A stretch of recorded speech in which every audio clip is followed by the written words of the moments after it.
What's up, everybody? Welcome to Fed by Fire. I'm Christian Whitlow.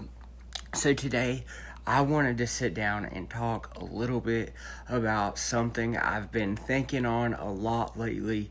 My personal opinion is that legalization of cannabis is a great thing, and it just has to be done the right way. We're seeing that play out right now in different parts of the country, and it's wild, to be honest, how far we've come. So really think about it.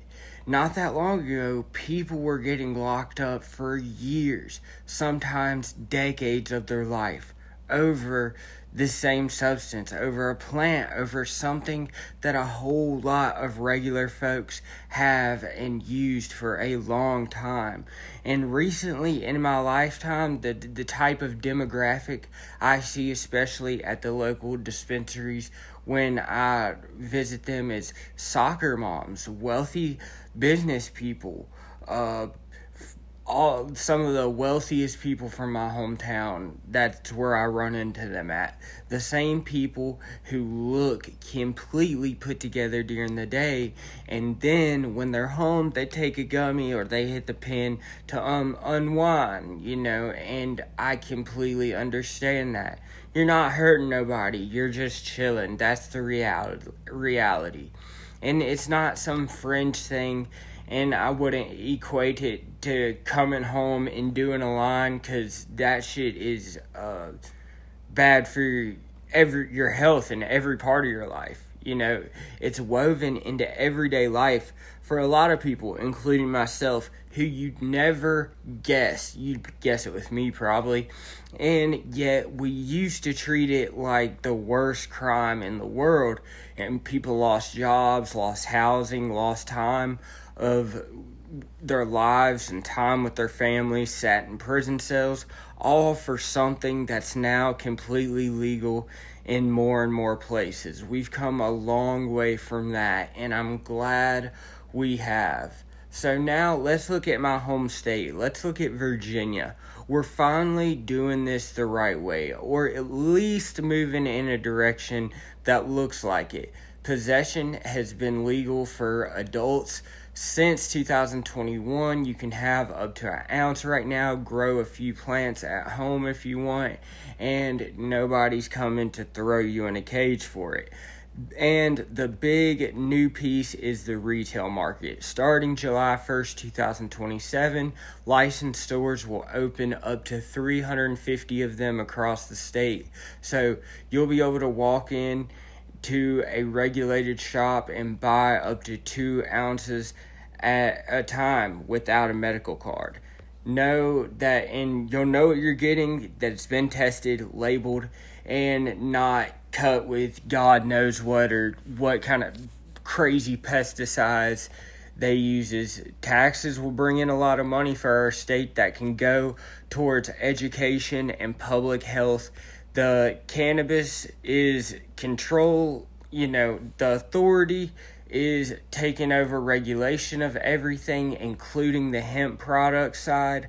They're tightening some of those rules too, starting August 15th with the 2 milligram total THC limit on hemp products, so we don't keep having this gray market free for all. It's not perfect, and nothing ever is, but Virginia is choosing regulation over punishment. We're choosing to bring it into the light instead of pretending it doesn't exist, and I'm really proud of that.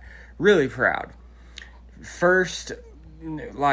first southern state to put a full adult use framework in place like this, and I think it's a great thing, and that matters. And then let's look across the map. Let's look other places going the opposite direction. Let's look at Texas. It's a perfect example right now. They just moved most of the hemp-derived products into Schedule 1. Delta 8, Delta 1, THCA flower, a whole bunch of the products that have been on shelves for years are suddenly treated just the same as ice or anything else. Effective end of July this year, only the super low Delta 9 stuff under the federal hemp threshold stays legal, everything else is now a controlled substance with real penalties attached. And in my opinion, that's going to cause a lot more harm than good. Number one, those products are already everywhere. You know you can't just wave a magic wand and make them disappear. Stores have inventory. People have products at home. The supply chain exists. How do you eradicate something that's already in the marketplace like that without creating a mess? Number two, people are not going to stop smoking. I know they won't. The same soccer moms, the same successful people from small towns and big cities, the same folks who want to unwind at the end of the day, like I said with a joint, they're not suddenly going to quit because a state agency has now put a label on it. They're going to find another way. Maybe they'll go back to, buying it off the street or whatever the case may be. Maybe they drive to a neighboring state. Maybe they order some sketchy online thing. Whatever the case. Either way, you push it underground again and you lose the ability to control quality, age, potency, all of it pretty much. And that's the opposite smart policy. What was completely fine and legal under the hemp rules that was not long ago is now scheduled, and that sucks. It creates this weird situation where the law is lagging behind reality, or in some cases actively fighting the reality that people already live. And Texas isn't unique in that instinct. Different parts of the country are just choosing different directions. Some places are opening regulated markets, collecting taxes, reducing arrests, and other places are tightening screws on the very products that filled the gap when full legalization wasn't available yet. You can see the split happening in real time. I keep coming back to the people I know, the ones who aren't quote-unquote stoners in any stereotypical sense. They're parents, they're professionals, they're quiet folks who just prefer cannabis instead of a couple beers or a glass of wine. They've been doing it for years without causing any problems for anyone, putting anyone at risk, of a Schedule I charge is crazy for something that was legal a couple months ago. And that doesn't make communities safer in any way. It creates more, unnecessary criminal exposure. Meanwhile, Virginia is saying, look, let's regulate this properly. Let's tax it. Let's keep kids away from it with real rules, and let's stop treating adults like criminals for something millions of us use for responsibly. And that's the direction I want to see more of, not the scare and schedule approach. The products are already here. The demand is already here. The question is whether we meet that demand with common sense or with more of the same old punishment bullshit mindset that filled prisons for decades. We've already seen how far we've come from those days, and people aren't sitting in cells for simple possession the way they used to in so many places, and that's progress in my opinion. Let's keep building on it instead of reversing course. Virginia's timeline gives state time to get the rules right before stores open in 2027.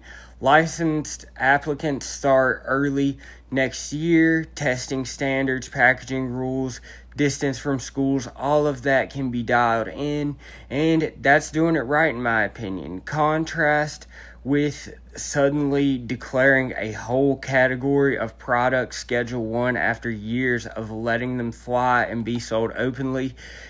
One path reduces the harm, the other, in my view, and one increases it. I'm not saying every detail is perfect. No system is perfect, but the overall philosophy matters. Treat adults like adults. Bring the market into the light.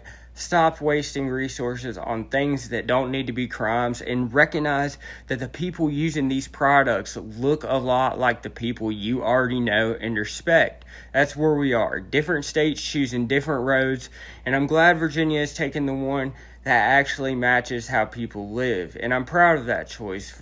And I hope more places figure it out. That fighting reality is losing the game. The plant isn't going away. The people using it aren't going away. So we might as well do this the smart way. and where my head is at. Great thing is when it's done right, we're finally starting to see what it looks like in real time. So, tell me what you guys think in the comments. I'll catch you guys on the next one. Peace.